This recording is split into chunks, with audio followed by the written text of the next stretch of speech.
The wind at Fort Drum bites like a blade, thick with the sharp scent of wet pine and the metallic tang of burnt cordite. Sergeant Savannah Sterling stood small on the firing line, her frame swallowed by a salt-crusted field jacket. A pack of young Rangers leaned against their trucks, their laughter slicing through the heavy thud of distant .50 caliber fire. "Hey, sweetheart," one yelled, jabbing a thumb at the long-range rifle by her side. "Arms room is 3 miles back. Go drop off your boyfriend's gear before you hurt yourself." Savannah did not turn, but her fingers locked tighter on the cold steel barrel. The grit of New York mud crunched under her boots. They saw a tired technician, grease under her nails. They did not see the phantom who haunted the peaks of the Hindu Kush. They did not know that for some soldiers, silence is not weakness. It is the deadliest weapon held in reserve. Fictional stories. Real courage. Hit subscribe to Hidden Sniper Stories so you never miss another tale of the silent professionals. And drop a comment right now. Where are you watching from?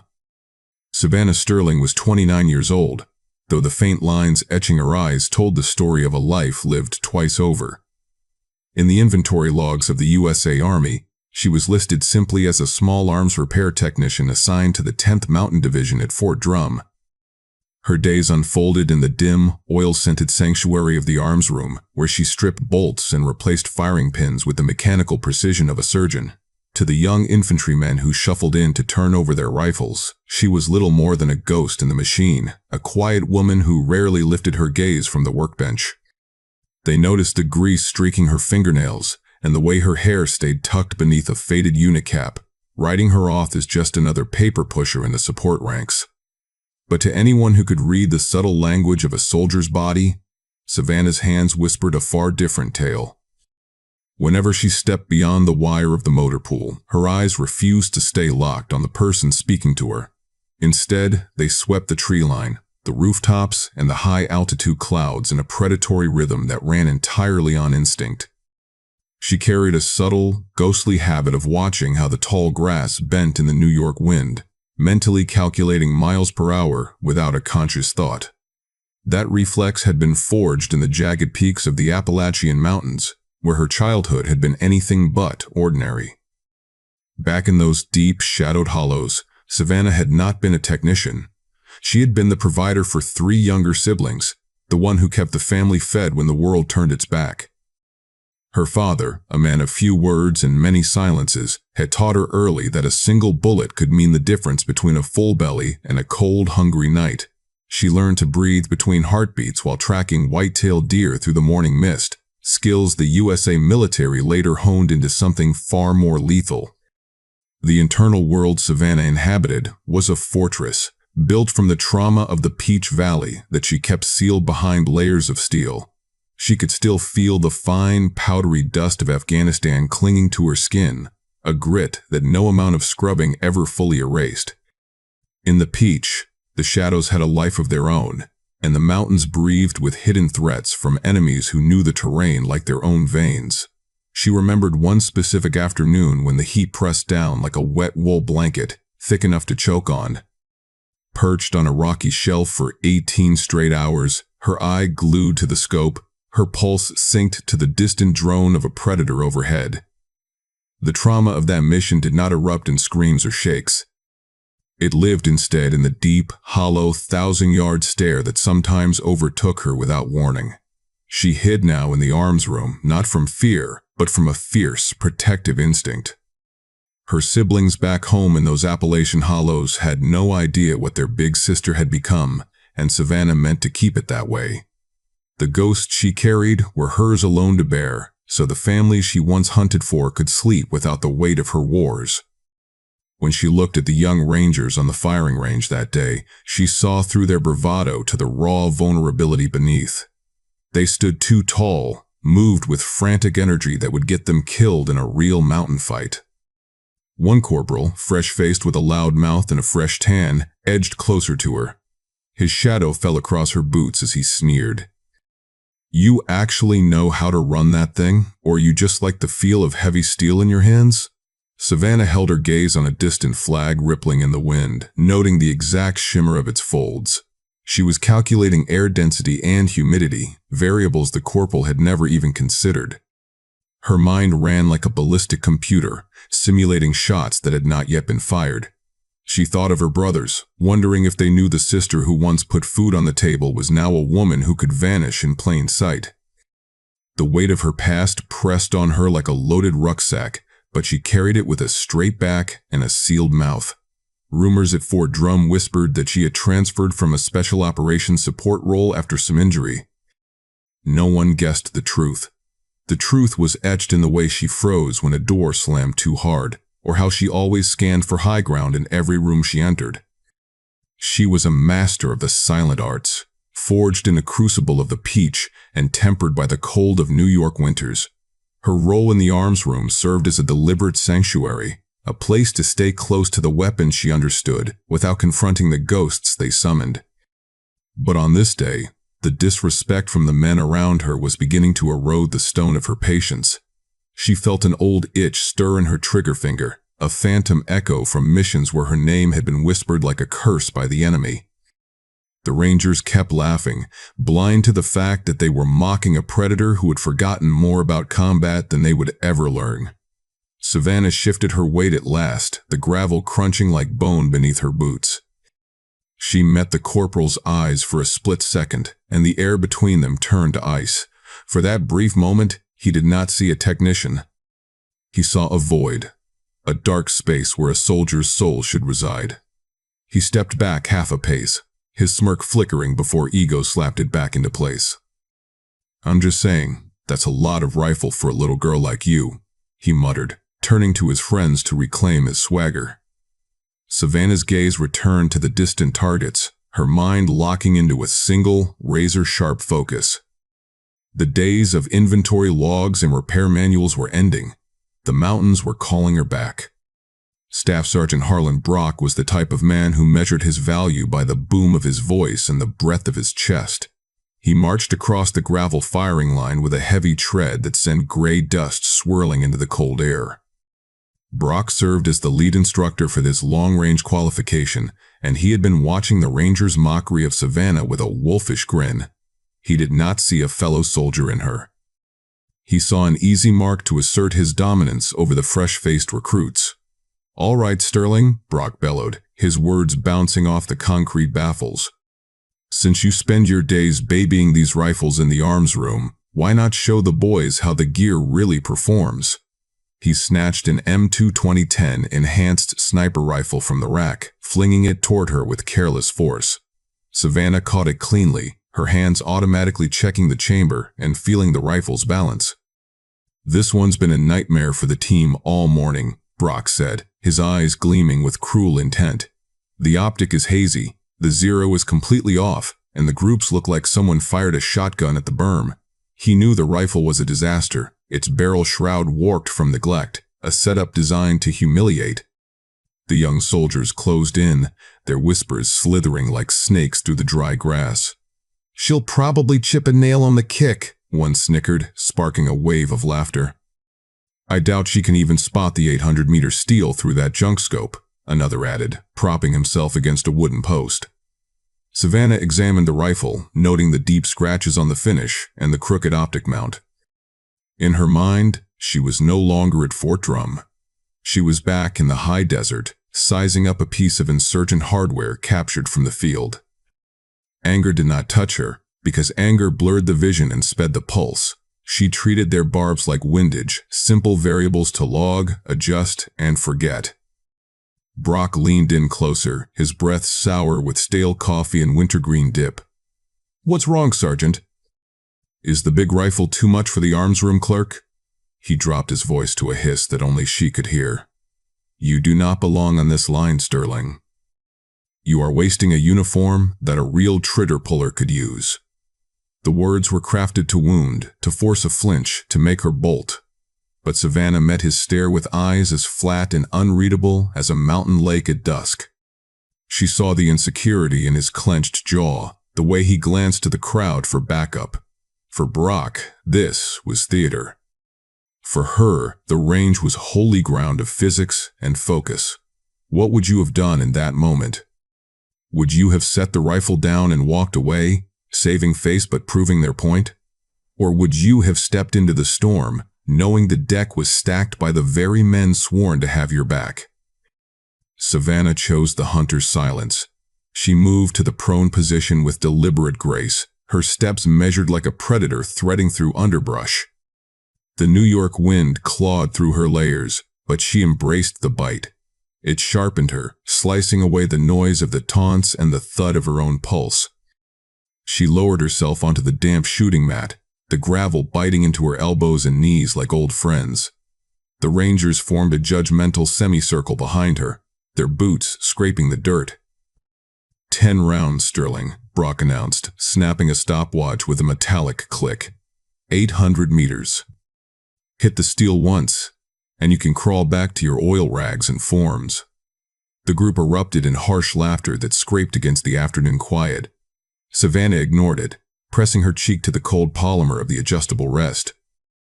She closed her eyes briefly, forcing her breathing into a slow, controlled rhythm until her heart dropped into the low 50s.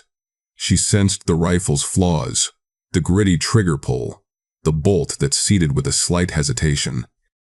Opening her eyes, she peered through the optic, the world reduced to a grid of milled dots and haze.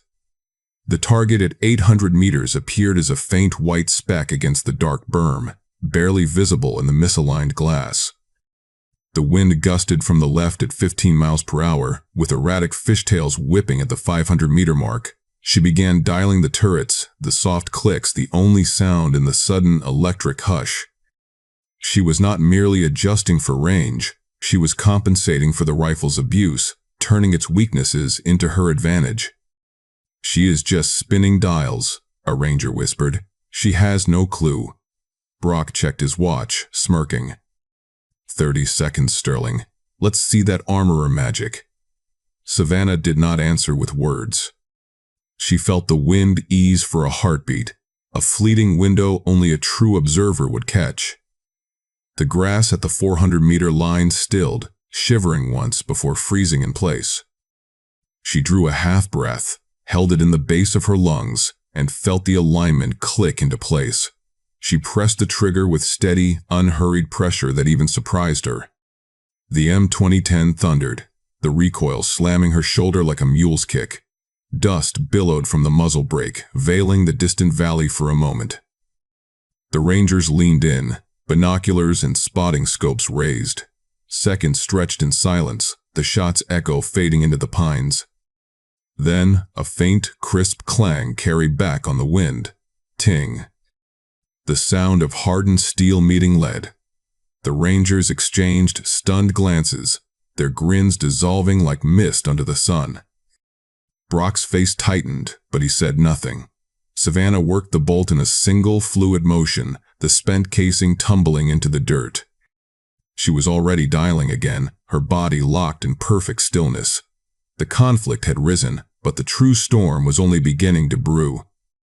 Savannah moved toward the firing line with a stride that no longer carried hesitation or weight.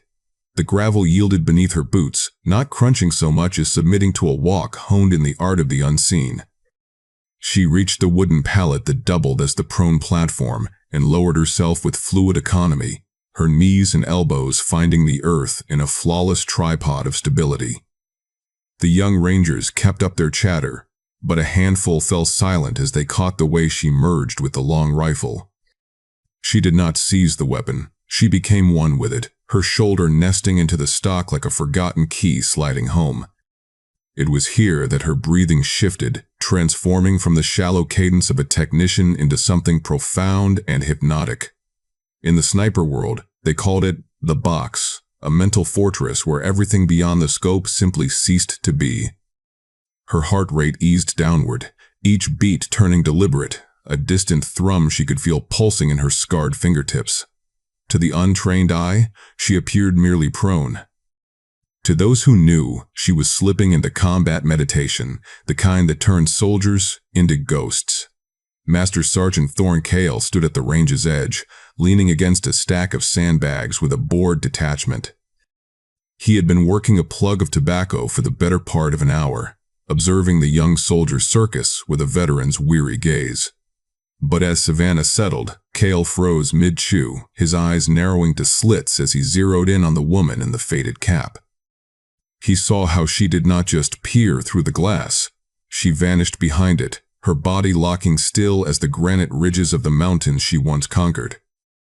Cale spat the tobacco into the dirt and straightened, his spine snapping to attention as a spark of recognition flickered. He noticed a detail the cocky rangers had overlooked entirely, a small jagged scar tracing across her right trigger finger. It was no kitchen mishap or tool slip. It was the brand of a high-pressure bolt carrier group, seared into flesh after thousands of rounds in the mud and blood of distant valleys. The kind of mark earned only in the crucible of real war. Savannah reached up to fine-tune the cheek weld, her hand moving with blind, instinctive grace. She needed no glance at the knobs or pads. Her fingers knew the exact tension to align her eye perfectly with the optical axis. She measured the world now in minutes of angle and milliradians, her mind a silent abacus of death and precision. The cold wind of the USA North Country whipped at her jacket, yet she did not shiver, her muscles coiled in relaxed tension. Through the lens, she tracked the heat mirage rising from the dirt, watching it dance and flow like a golden river of air. To the men behind her, the space was empty. To Savannah, it was a living medium she had to master. She felt the trigger's texture against the pad of her scarred finger, a sensation that felt like returning home from a long, brutal exile. The rangers still tossed jokes, their voices drifting over her like static from a forgotten radio. One laughed about how her small build would surely get hurled backward by the heavy recoil. Savannah heard none of it. She was attuned to the wind's rhythm whistling through the target stands. She spotted a single blade of grass 200 yards out, leaning left, then snapping center. That was the gust to time, a 3-mile-per-hour variable that could drift a bullet inches at this range. Master Sergeant Cale edged closer, his boots silent on the grass as he positioned himself behind her. He observed her technique with mounting respect, noting how her breathing synced to the natural pause at the bottom of her lungs, the hallmark of a true marksman. She was no longer just a soldier. She was a predator reclaiming the high ground. The air around her thickened with an electric intensity, as if the rifle itself sensed its rightful handler. The instructor's arrogance and the peer's mockery faded into irrelevance, replaced by the cold calculus of the shot. Savannah's universe had contracted to a single point of light in the crosshairs, the tiny circle of steel 800 yards distant. She was no longer the girl from the arms room, the technician with grease-streaked hands. She was the ghost of the Petch, and the mountains were gazing back through her eyes. Cale leaned toward a nearby corporal and whispered for him to clamp his jaw and witness a real operator at work. The suspense on the range thickened like gathering storm clouds, a heavy pressure raising the hairs on every neck. The first shot loomed, and with it, the revelation that Savannah Sterling had concealed for far too long. The crosswind at Fort Drum began to howl, a savage, invisible barrier tearing across the range at 20 miles per hour. The young rangers, who had battled all morning just to locate the berm, fell utterly silent as they watched the grass flatten under the gale's assault. Staff Sergeant Harlan Brock checked his wind meter, a smug curl twisting his lips as he glared down at Savannah's prone form. "Wind's building, Sterling," he shouted over the roar. "Maybe we should fetch you a smaller rifle before this blows you clean off the mat." Savannah did not flinch, her cheek welded to the riser, her left hand tucked beneath the buttstock in unyielding rear support. She ignored the meter entirely. Instead, she fixed on a single candy wrapper snagged in a thorn bush 500 meters downrange. Its frantic flutter revealed the mid-range vector that the electronic sensors had missed. She reached up, fingers dancing with the precision of a clockmaker, and clicked the windage turret 3 notches right. The rangers traded baffled glances. No sane shooter would hold so little into a crosswind this fierce. "She is throwing it away," one muttered, craning to watch the coming failure. Pure guesswork now. Savannah exhaled a long, emptying breath, the kind that purged the soul to absolute zero. Her world shrank until only the scarred tip of her finger and the faint white speck of the 800-meter steel remained. She waited for the wind's rhythmic lull, that half-second window she sensed in the gravel's subtle vibration beneath her chest. Crack. The M2010 erupted, a lance of flame leaping from the muzzle brake as the heavy .300 Winchester Magnum round carved through the air. The recoil bit sharp and vicious, but Savannah absorbed it like a seasoned mariner in a tempest, her eye never wavering from the glass. 3 seconds later, the heavy clang of lead on steel drifted back to the firing line, a dead center strike. The Rangers' laughter died in their throats, mouths agape as they fumbled for spotting scopes. "Cold bore hit," Master Sergeant Thorncale muttered from the rear, his voice laced with sudden, blade-sharp respect. A cold bore hit, the pinnacle of marksmanship, nailing the target on the first shot when the barrel was ice cold and conditions were a mystery. Savannah did not pause for acclaim. She cycled the bolt with a lightning flick, the spent brass spinning into the dirt. She ignored Brock's commands, and the swelling crowd. Click. Click. A minor turret tweak, a hip shift, and another soul-deep breath. Crack. The second shot chased the first like an echo, the rifle's thunder blending into the New York chill. Clang. High center, the spotter called, his voice cracking with shock. Exact same spot. The range's energy flipped in an instant, the mockery evaporating into a thick, choking tension. More soldiers trickled over from the pistol pits, pulled by the Rangers' sudden hush and the heavy rifle's rhythmic boom. Savannah was no technician now. She was a precision machine, an extension of the steel and glass in her grip. She was not merely striking steel. She was etching a ballistic masterpiece that shattered the logic of the men at her back. Brock stepped forward, his face ashen, his bluster crumbling as the truth dawned. "That is enough, Sterling," he began, but the words choked off as Savannah's hand returned to the bolt. She did not glance at him or the crowd that had ballooned to nearly 40 souls, all ringed in silent awe. She whispered 2 words to herself, a mantra from a life they could never fathom. "Send it." Crack. The third shot was artistry, loosed in a gust that should have hurled the bullet yards astray. But Savannah had timed the fishtail, the wind's reversal, and the round found home with a metallic shriek. Clang. "She is drilling the same hole," the spotter stammered, eye fused to the telescope. 800 meters in a 20-mile crosswind with a rifle never zeroed, and she is grouping sub-quarter minute. The Rangers stood mute, staring at her back as if she were some spectral force. They noted how her body remained rock steady between shots, her breathing as steady as a mountain zephyr. What would you have done, standing among those young men, watching a woman you had scorned achieve the impossible? The shame hung heavy, a leaden shroud draping every shoulder that had hurled insults. Savannah reached for her final 2 rounds, her motions calm, clinical, and ruthlessly efficient. She was not proving them fools. She was answering the rifle's hunger, a bond forged in battles they would never know. Memories of the Peach Valley flooded her, the sun glinting off enemy optics before she delivered lead across the canyon. She recalled the profound silence after a flawless mission, the same hush now gripping the entire range. Crack. The 4th round screamed downrange, a verdict of justice that spun the steel plate on its chains with brutal force. "Bullseye," the spotter breathed, awe bordering on reverence. "She is not even straining. She just knows." The crowd had doubled, officers and non-coms shoulder to shoulder with privates, all transfixed as the armorer's assistant rewrote the rules of long-range fire. Savannah felt the barrel's heat radiating, the CLP oil sizzling off the metal in a familiar acrid cloud. She lifted her hand from the grip for a heartbeat, stretching her fingers, and that was when they saw it plain. The jagged white scar on her trigger finger pulsed with her heartbeat, a testament to 100 unseen wars. She was no ordinary soldier in the USA Army. She was a relic from a conflict that had taken everything and returned only echoes. Brock tried once more to seize control, but the words would not come. He faced a ghost, a legend stepping from the arms room shadows to school them in true power. Savannah claimed the last round, her eyes locking on the target with a gaze that could have bored through the steel. The wind fought back one final time, a desperate wail against the predator on the mat, but it was futile. "Send it," she breathed, the words lost to the gale yet felt by every soul within 10 feet. Crack.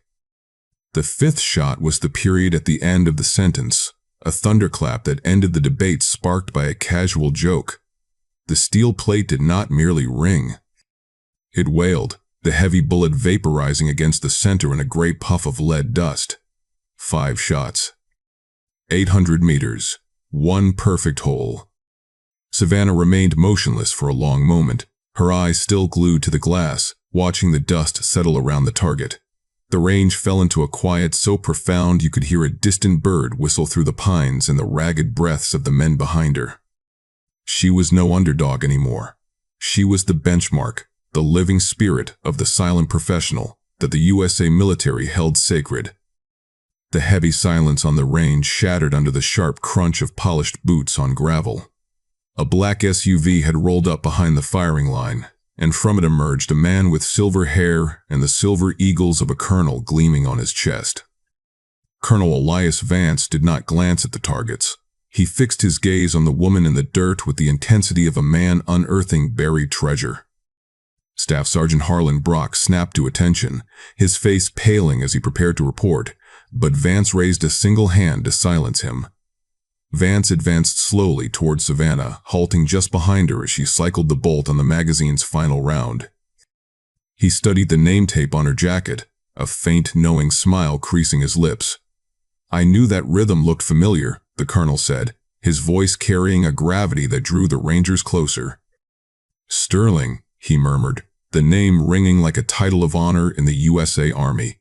He pivoted to the cluster of young soldiers, his eyes sweeping from the cocky corporal to the stunned instructor.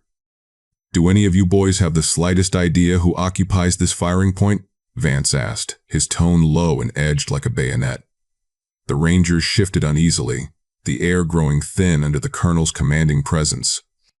"This is no armorer's assistant," Vance declared, gesturing to Savannah as she rose and dusted the New York grit from her knees. "This is the ghost of the Peach," he announced, the words landing like a physical blow in the chill air. He turned back to the distant targets, 800 meters out, where the steel still hummed from her flawless precision.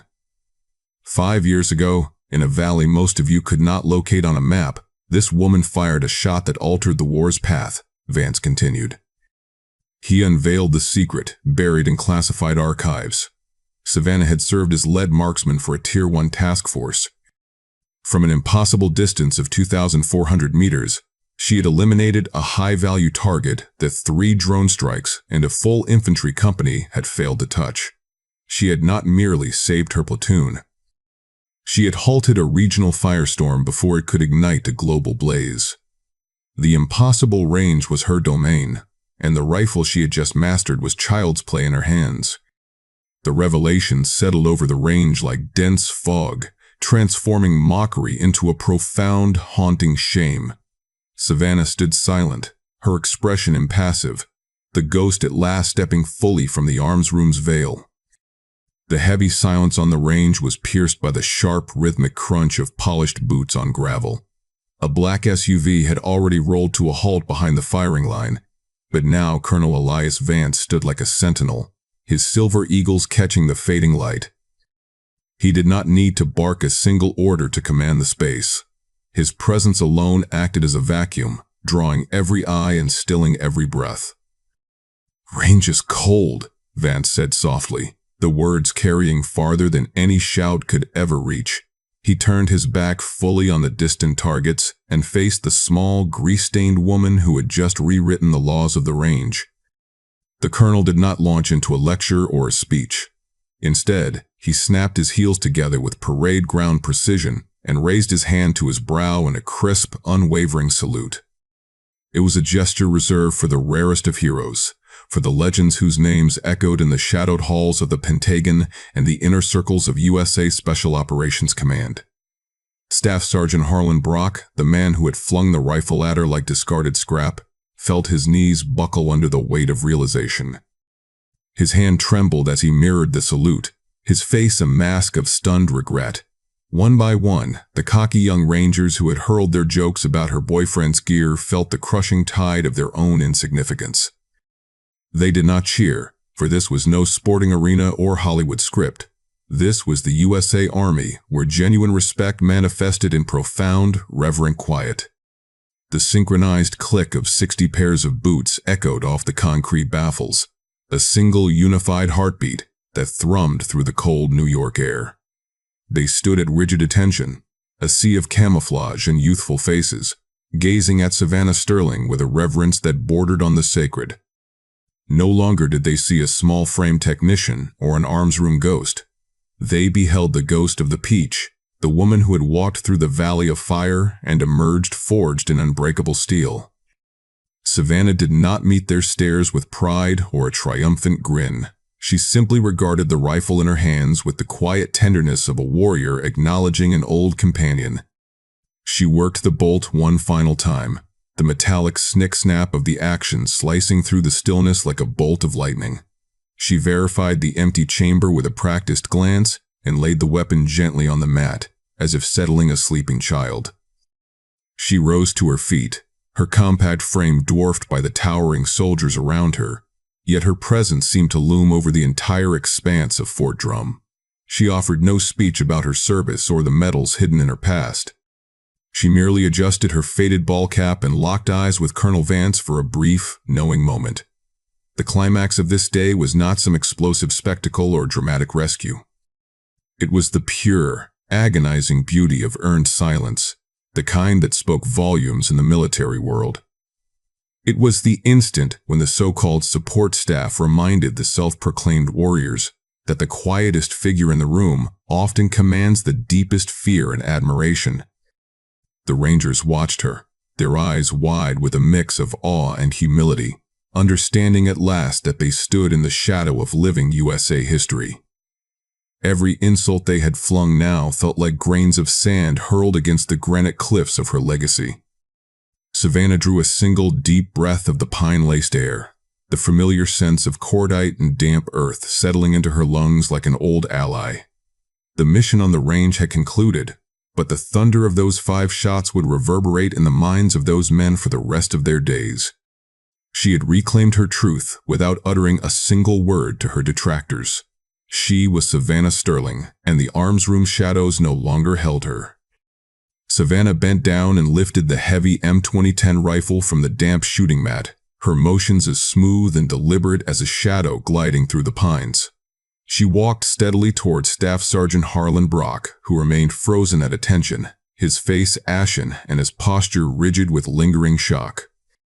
The young Rangers held their collective breath, braced for a scathing rebuke or a career-ending demand for apology. Instead, Savannah extended the weapon to him with both hands, offering it in the quiet dignity of a veteran passing along a sacred tool. "Your left elbow flares out 2 inches on the recoil," she said, her voice low and even, carrying no trace of bitterness or victory. "Correct that, and the drift at 500 meters will no longer fight you," she added with a subtle nod of shared understanding. Brock accepted the rifle with unsteady hands, his throat constricted to the point where only a faint whisper escaped. "Yes, Sergeant," he managed, the words heavy with unspoken regret. Savannah did not linger for thanks or further acknowledgement. She simply pivoted and began the unhurried walk back toward the arms room, her boots tracing a path through the parting crowd. The soldiers created a silent corridor for her, a corridor of camouflage and newfound respect that stretched across the gravel like a tribute. She did not glance back to witness Colonel Vance's proud gaze or the Rangers' fixed stares at the single hole group etched into the distant steel. In the USA Army, a particular form of power exists that demands no raised voice or display of ribbons to be felt. It is the quiet authority of the silent professional, the one who executes the mission when no eyes are watching and the cost is measured in blood. The deadliest souls on any battlefield are seldom the loudest shouters or the barracks braggarts. They are the ones who count their heartbeats in the chaos, who grasp the true weight of a trigger, and who shoulder the ghosts of yesterday with humble resolve. Savannah returned to her oil-scented sanctuary, her hands soon streaked once more with the familiar grease of a technician. Her secret remained intact, a deliberate choice to protect the family she had once hunted for in the Appalachian Hollows. As the sun dipped low over the jagged horizon of Fort Drum, the firing range transformed into a space of solemn contemplation for every soldier present. They had absorbed a lesson deeper than any qualification drill. Excellence thrives without an audience, and authentic strength resides in the stillness of the soul. Sometimes, the quietest soldiers carry the loudest legacies. The gravel of the firing range fell silent at last, but the legend of the woman in the faded ball cap would resonate through the barracks of Fort Drum for generations. Savannah Sterling required no trophy or thunderous applause. She simply needed the rifle to be true and her aim to remain unwavering. She stands as a living reminder to every soldier that your assigned role does not limit your reach, and your silence often proves your greatest weapon. To the men and women who operate in the shadows, to the silent professionals who bear the world's heaviest burdens without fanfare, we offer our deepest salute. If this tale of concealed grit and unyielding USA courage stirred something in you, subscribe now to Hidden Sniper Stories for more accounts of the unseen heroes. These stories preserve the flame of courage for those who follow and honor the ones who led without a word. Do not forget to enable the notification bell so you never miss a chapter from the front lines of the silent war.